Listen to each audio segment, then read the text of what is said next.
I want to start with a warm-up problem. I really have a goal in mind, but let's start with a nice warm-up problem.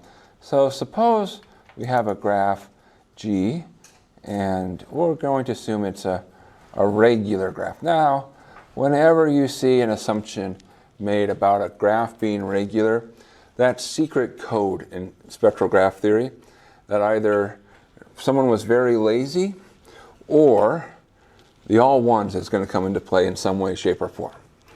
And, okay, but, all right. And so that's our assumption. G is K regular. And we're going to have that lambda 1 up through lambda n are the eigenvalues of A. And because our graph is K regular, what do we know about one of these eigenvalues? One of them is K. Right? So we'll say that lambda 1 is K. Now we're not making any assumptions about the graph being connected, so there's no like, there's a unique eigenvalue of K. So it could be that, there's several components and each component is K regular. So we're not going to make that assumption. Okay. So now we're going to make our leap. Then the eigenvalues of the adjacency matrix for G bar, which is the complement of G, is, and we're going to work this out. A bar. Well, but we're not taking the complement of the adjacency. Oh, yeah, almost. So you have to be careful here. So for everyone, just so we're on the same level, when we talk about the complement of the graph, that says go over all the edges. If an edge is there, take it out. If an edge wasn't there, put it in. So it's sort of, you're flipping everything. From being, everything that was adjacent becomes non-adjacent, and vice versa. All right. Well, how do we begin?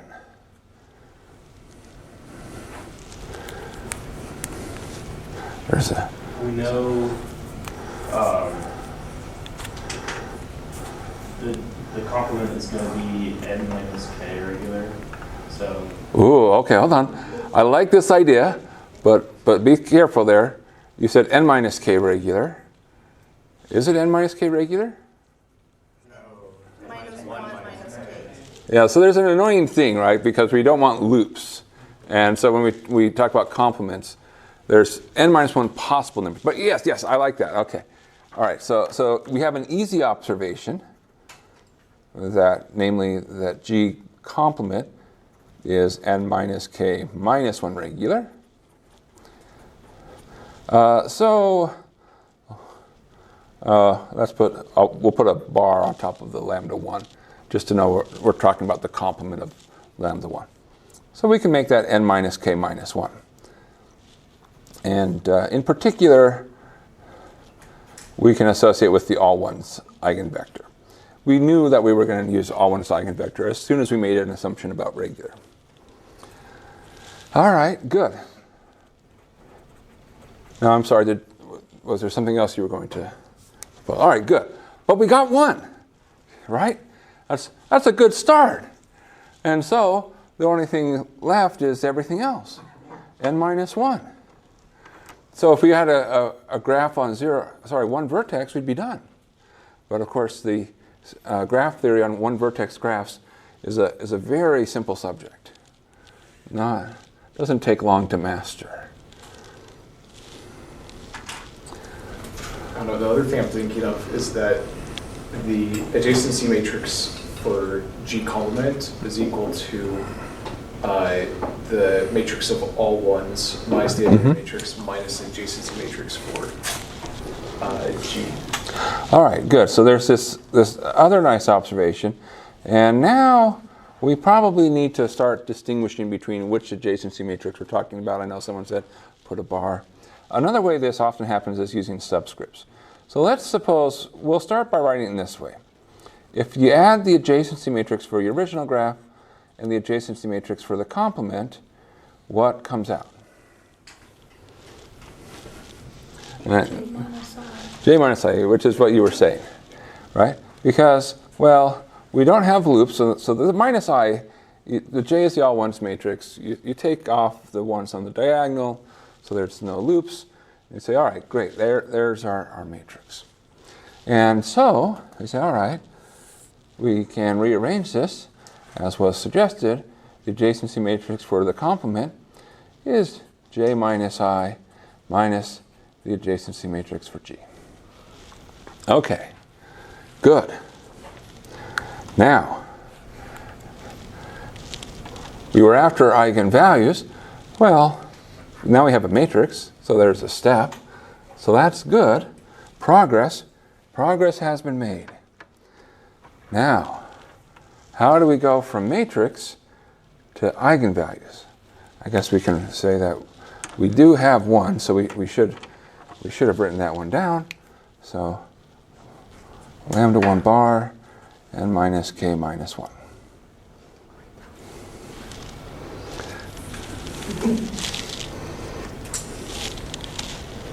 Now we need some eigenvectors. Okay, we need some eigenvectors. Good. Absolutely. Now, do we have some eigenvectors of our original for A sub G? Well, yeah. Well, we always have eigenvectors for any matrix, right? Yeah, we have the so the rest of them are like, it gets tricky after the all ones. Essentially, the all ones is the only one that ever has a name. And I wish we had a better name than all ones. It just doesn't feel like it honors the power of the all ones vector by just calling it the all ones. But okay, so let's look at an eigenvector. So let's say x sub, I gotta be careful with what am I not using. I'll use x sub I is an eigenvector for lambda sub I with I going somewhere between 2 and n. So in other words, it's something that we don't know, but I also should just say for what matrix? For the matrix A sub G. Okay, so now, what does that tell us? It tells us that A sub G times x sub I is lambda sub I x sub I. That's what that means. All right. Well, what do we know about this eigenvector in relationship to another eigenvector that we've been discussing?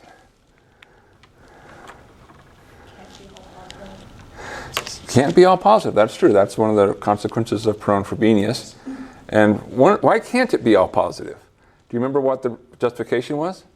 No. Orthogonality. Orthogonality. If you have limits of all positives, then by being orthogonal to them, that's going to require everything positive. Yeah. So there's something about orthogonal, and so what can we assume about this eigenvector?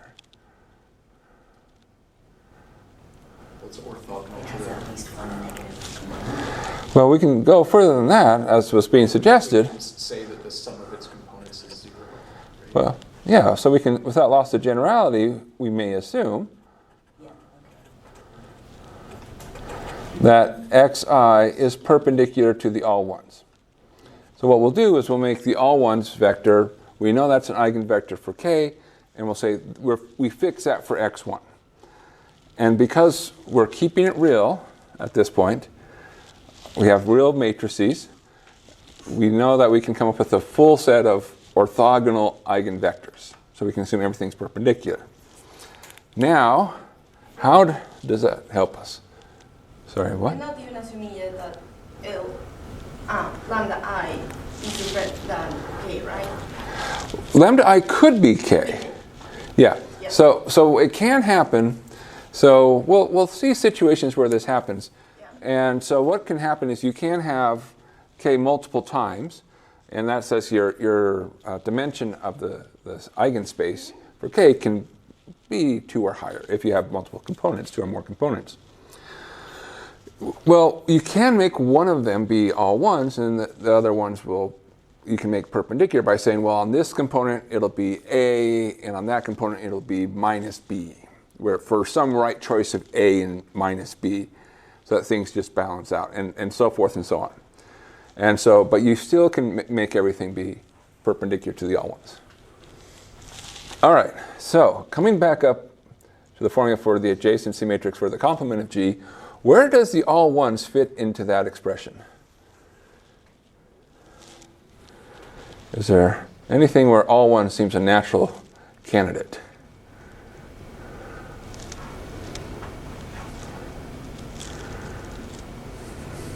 I don't understand your question. I don't understand. Oh, I thought I was being very, very The matrix of all Yeah. overly ones, blatant. each of its rows is the all ones vector. Oh, haha, see, you've cracked my code. So what we're saying here is somehow I want to use the fact that we're perpendicular to all ones up here in this expression. Because I need to use something about being perpendicular to all ones. So I have to say, well, can I use that somewhere here and say, where's the all ones hiding? And you suggested, well, the all ones is hiding in the all ones matrix. You want to write that all ones matrix is the outer product of vector all ones and space. Well, so are you trying to say that you can write the all ones in this way? Yes. Yes, you can do that. So the all ones matrix is a product of all ones vectors. And in particular, what does that say? If you multiply j times xi, what comes out? 0. And so now let's multiply through. So a g complement, so I'm going to multiply that by xi. So this is j minus I minus the adjacency of g times xi. And we use the fact that we're linear, which is great. We like linear things. And we go through and say, well, we figured out that the first term goes away. Now, the identity times xi, does that have a nice expression? It's xi, yeah. And don't forget, of course, the minus sign. And a sub g xi, well, we wrote it down over here. That's lambda I xi. Minus sign, excuse me. And pulling out the xi, we have minus 1 minus lambda I xi. So now we can come back in and say, what are the rest of the eigenvalues? Well, they're this. So minus 1 minus lambda 2, minus 1 minus lambda 3, ... minus 1 minus lambda n.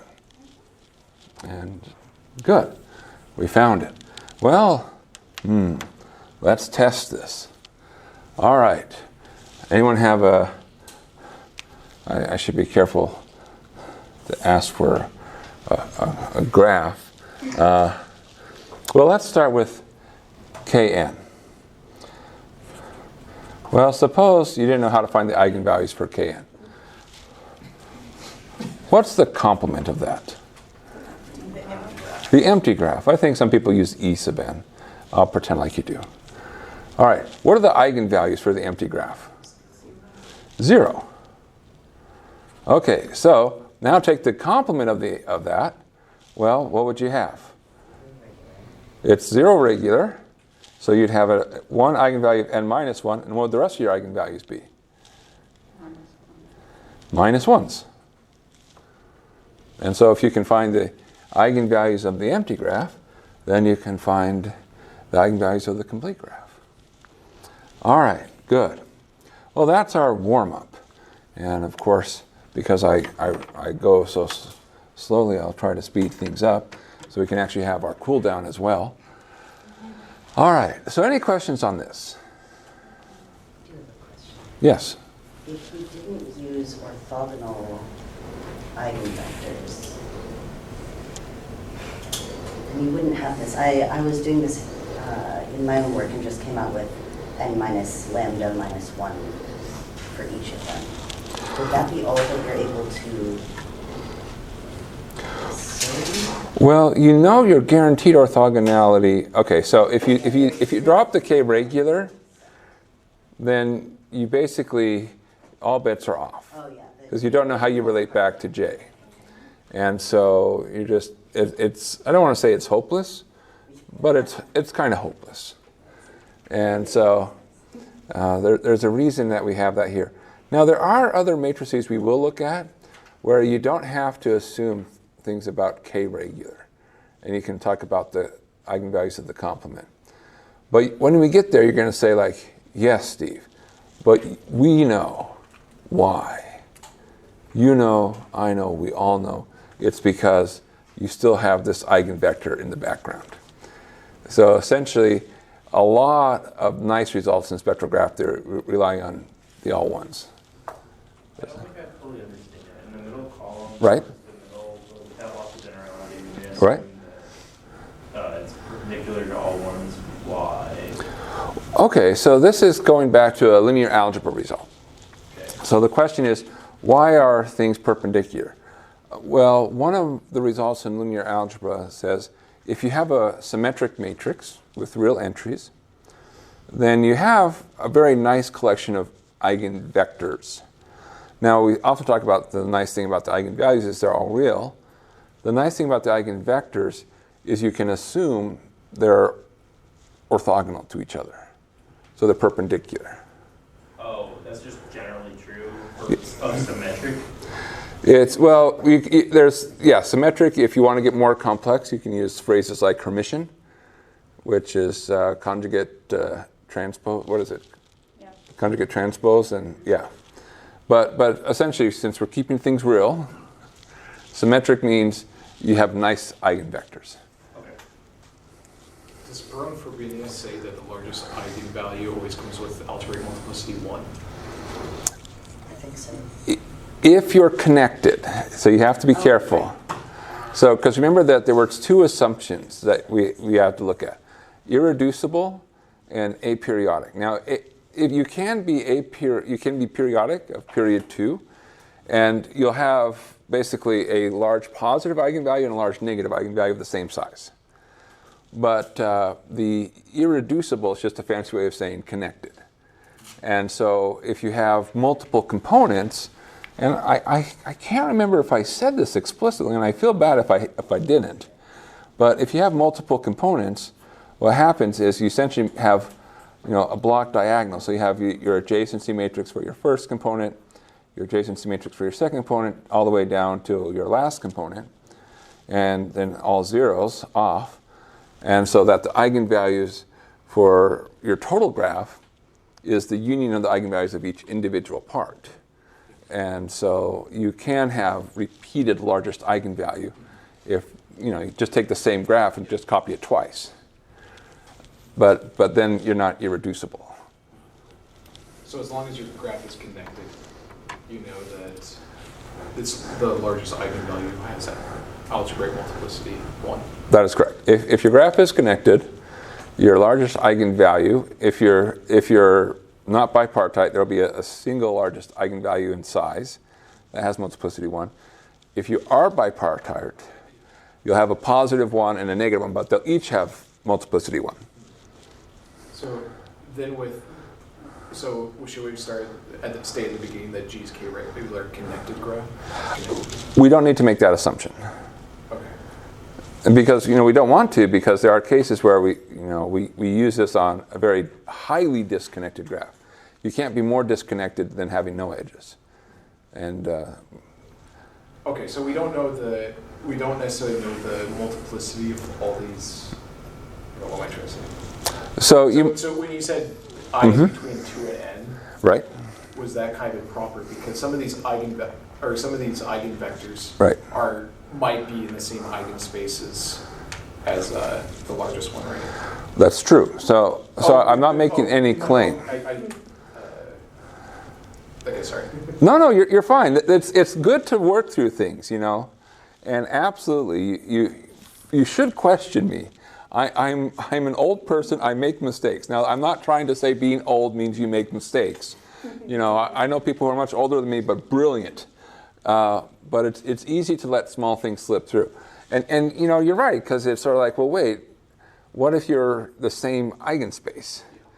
And that's when we come in and say, well, it's possible in the same eigenspace that you may not be perpendicular. However, we can make them be perpendicular if we want. So we can assume that we are, maybe after some sort of process. Yeah. And so there's ways to make things. You know, we will make you be perpendicular. Okay, that's right. Process. So, yes. The one with the mayor. Yeah, the name process. Yes, there are ways to make things orthogonal. All right. So, where are we going with this? Well, we now know how to do things when we have regular graphs. I want to look at something we may have seen before, namely, this is, that's just supposed to be the union, not the letter U. Take the complement of G, take the complement of H, union them, and take the complement of that. Now, and we'll assume, now this is not the way it's introduced, so I'm going to talk about what this is. Oh, you already recognize it. Oh, man, not even giving me a chance to pull it out. So assume G is K-regular, and assume that H is L-regular. All right, so we're going to make these assumptions. All right, so somebody already recognizes what this is, so that's all right. All right, no surprises. This is called the join. Now, the way you make the join is you take your two graphs, and so this isn't a bipartite graph. So you just pick a graph on one side, you pick a graph on the other side, just, you know, whatever graph you like, and then the join says add all possible edges in between. So we're just gluing them together and doing this. So this is the join. Now there's a couple of different notations, and this is one where it's highly inconsistent about what the notation is. So depending upon what book you'll read, you might see this as G plus H, or G wedge H, or other things as well. And so the goal is, well, can we talk about the eigenvalues here? What's going on? And, all right, I think we can. I think we've got a chance, a real chance. So, if I were to look at the adjacency matrix for this, what would it look like? And I'm going to assume that you would be smart and say, I'm going to label things in a smart way. And by that, I know people can be like, I'm going to label things in a terrible way. All right, so let's put G and H into the two parts, just so we understand what's going on. So what's going to be in the upper left corner for our big adjacency matrix of the join? A sub G. All right, how about the lower right corner? A sub H. Okay, what about these corners? J. It's J. All right, good. Well, the goal is find the eigenvalues. So find the eigenvalues of the join.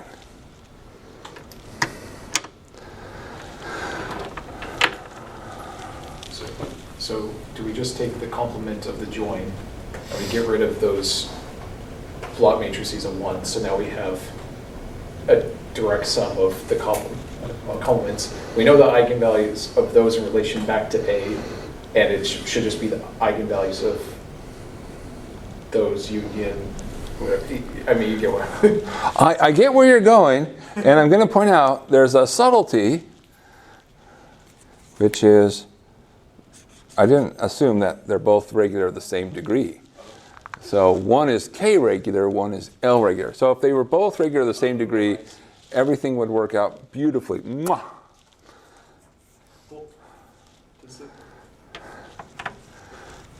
Okay,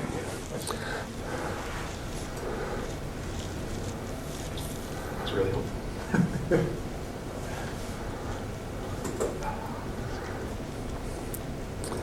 Wait, just checking. The J's are not necessarily square. They are not. That is absolutely true, because these can be very different in size. As I've drawn it here, this has 4 vertices and this has 5 vertices. As I've also drawn it, this is not regular, but that's okay. We'll assume that the Pog graph is regular for purposes of this demonstration.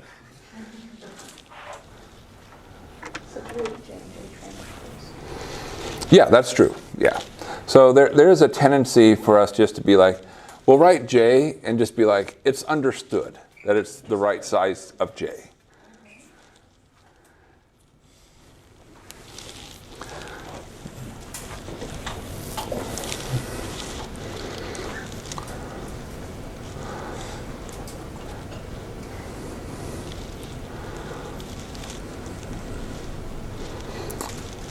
Don't worry, we have plenty of time to solve this.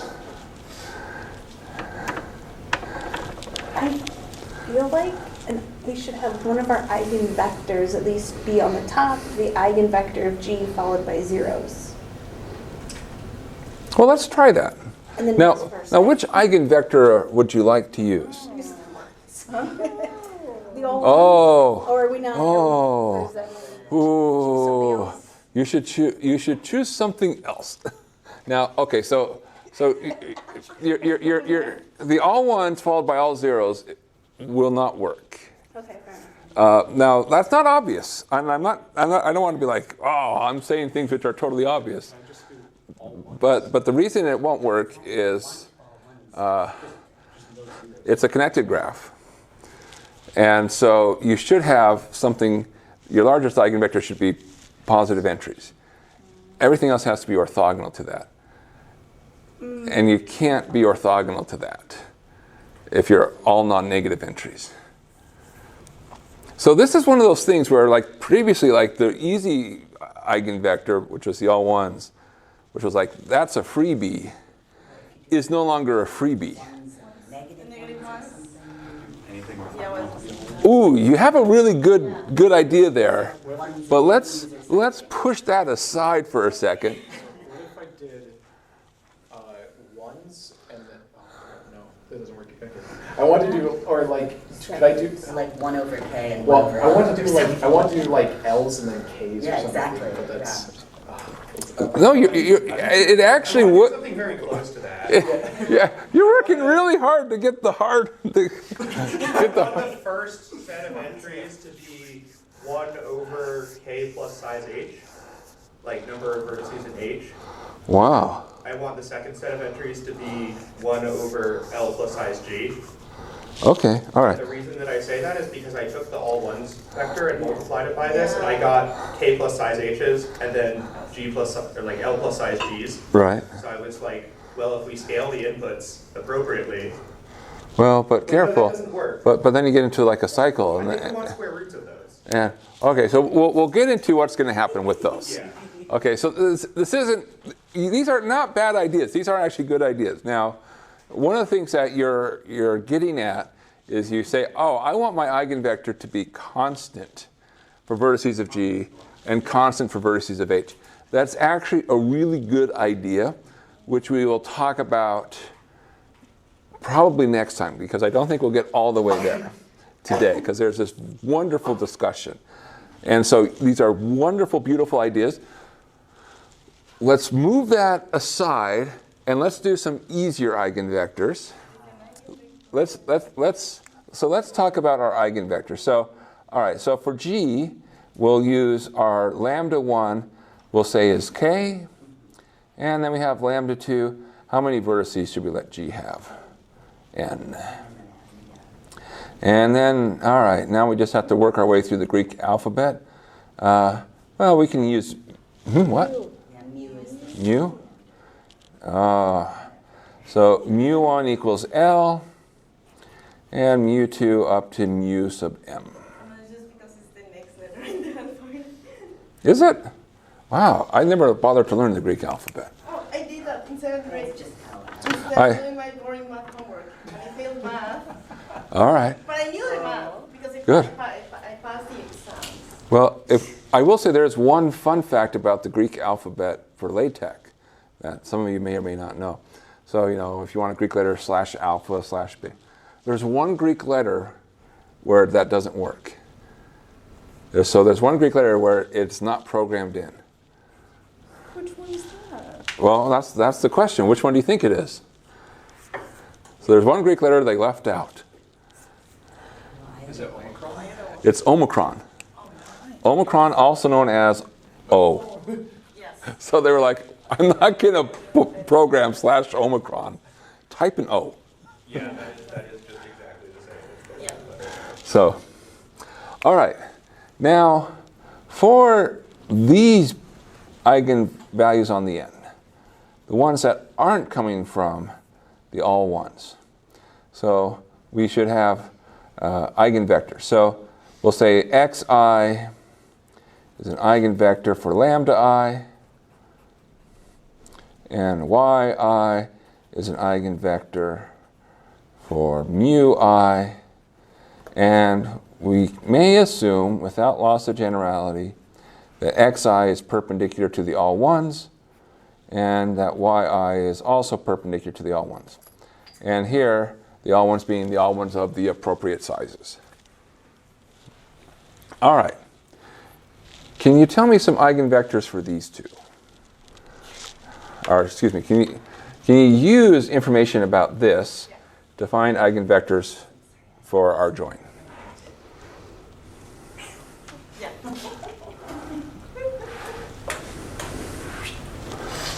Oh, be careful. I think you're trying to combine things. But how many eigenvalues should we end up with in this graph?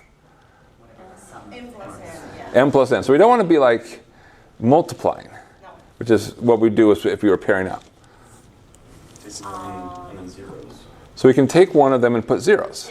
Let's try it. Right? Because either there's two options, it doesn't work, and we try something else, or it does work, and we take a small victory lap. Maybe it's internal, but that's all right. Enjoy your successes while you can. All right. So we have our various pieces here. Okay, so the idea here is, well, let's put an xi and a 0. The all zeros vector does not play as big a role in spectral graph theory, but we might as well give it an honorable mention here. And the reason it doesn't play a big role is what's true about the all zeros vector? It's directionless. It's directionless. That's good. I feel that. It's never an eigenvector. It's never an eigenvector. And we're talking eigenvalues and eigenvectors. So that's why it doesn't get as big a role. Okay, so we multiply. Well, the nice thing is you can basically block multiply. So what you're going to end up with upstairs, you end up with a g xi, and then you end up with zeros. Because multiplying j times 0. Now downstairs, what do you end up with? If we assume that they're orthogonal, then you've got zeros. It'll be jxi and 0, but because of orthogonality, that's 0. And then upstairs we have lambda I xi, and then we have 0, and of course we can pull out the lambda I, and there we go. That's literally what I was thinking. Oh yeah. Oh, I am 100% sure. That's what you were doing. That we were fixated on the all ones. Yes. It's true Yes. for literally all the other ones. Yeah. Not that one. It's very easy, right? Okay. So at this point, we can now say the eigenvalues of our join, and I'll use the plus just because that's probably easiest. We know lambda 2 through lambda n, and we know mu 2 up through mu m. Okay, so how many eigenvalues are left? 2. Because there's a total of m plus n, because that's how many vertices there are. So we have 2 eigenvalues left. All right. So let's just compute them in a very roundaboutish way. what do we know about, so let's let rho and sigma be the last two. So you want all ones and then k's? Is that going to work? Well, we'll do it without doing an eigenvector argument. Today we'll do it without an eigenvector argument because we have like 5 minutes. So, but then next time our punchline will be, aha, here's an idea. All right. So, so we have rho and sigma. Suppose we add up sigma plus rho plus lambda 2 to lambda n plus mu 2 up to mu m. What would we have? Why? Yeah, it's the trace. Now, on the other hand, what do we know about the sum of lambda 2 plus dot dot dot plus lambda n? It's equal to negative, whichever one. It's negative k. Negative k, yeah. And why do we know that? Because the sum of The sum of the eigenvalues for g is 0. What about the mu 2 plus mu m? What does that add up to? Negative L. So now we know one fact. That tells us that rho plus sigma, that has to be equal to k plus L. Well, what can we do? Let's add up the squares. All right, sigma squared plus rho squared plus lambda 2 squared up to lambda n squared plus mu 2 squared plus mu m squared equals, all right, this one is going to be a little bit more interesting. Great.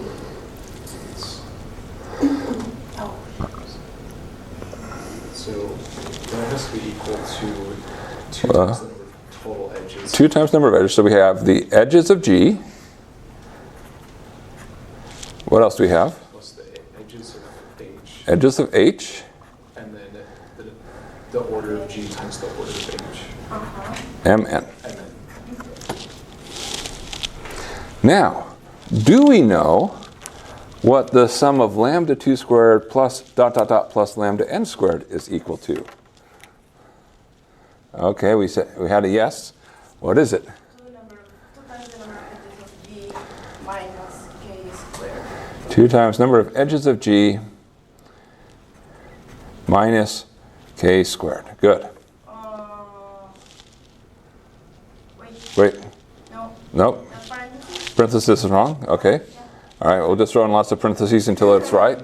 If you had enough parentheses, it must be true. Okay, and similar, Minus K squared? because we're missing the lambda 1 squared. Okay, thank you. And so that's where the K squared is. Thank you. And then similar here to edges of H minus L squared. All right. Well, if you work it out, you get rho squared plus sigma squared is what? Well, the nice thing is your edges of G and your edges of H cancel, which is very convenient. And so we end up with K squared plus L squared and then a 2mn.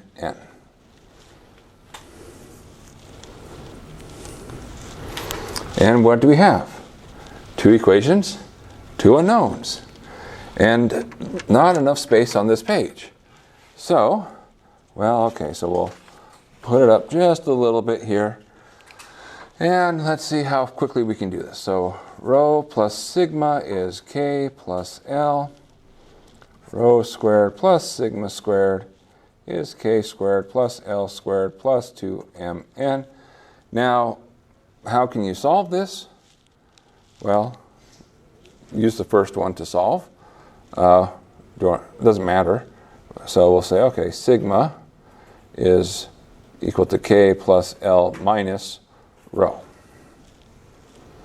And then we get rho squared plus k plus L minus rho squared is k squared plus L squared plus 2mn. And, well, okay. You're probably thinking at this point, we should have done an eigenvector argument. I think it probably wouldn't have been this bad. But, all right, we expand. So you have k squared plus L squared plus another rho squared plus 2kL minus 2k rho minus 2L rho. So this is expanding that term. Is equal to k squared plus L squared plus 2mn. And very nice for us. K squareds cancel, the L squareds cancel. And the 2's will end up canceling because you really have a 2 rho squared. And so we have rho squared minus k plus L times rho. Okay, yes? 2 rho squared. Right? So 2 rho squared, then everything has a 2. 2, 2, 2, 2, 2. So all the 2's are gone. Oh, yeah. And then what's left is a plus KL minus MN. So, what do we do? Plug it. Quadratic formula. Right? Why not? K plus L. And you're probably like, yeah, that sounds right. That's what one of our guesses was. Plus, minus, square root of K plus L squared minus 4 times KL minus MN all over 2.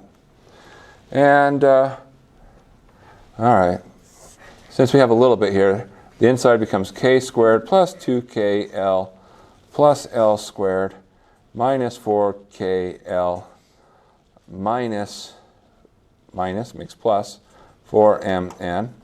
And this part is the same as k minus L squared. This plus 2kL minus 4k makes minus 2kL.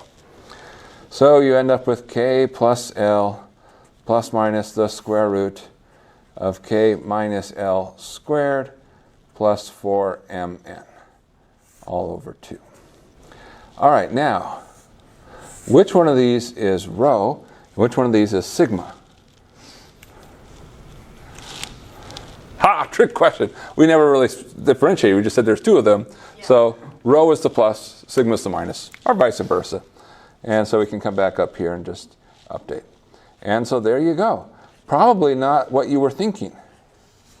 You probably thought it was going to be a much nicer expression. But, you know, it shows you, even 2 regular graphs being joined, it's a lot more work. And so next time we'll get into more about what's happening and why it's happening, and look at a sort of a different way to view it, and how to get these a little bit faster. But that's it for now.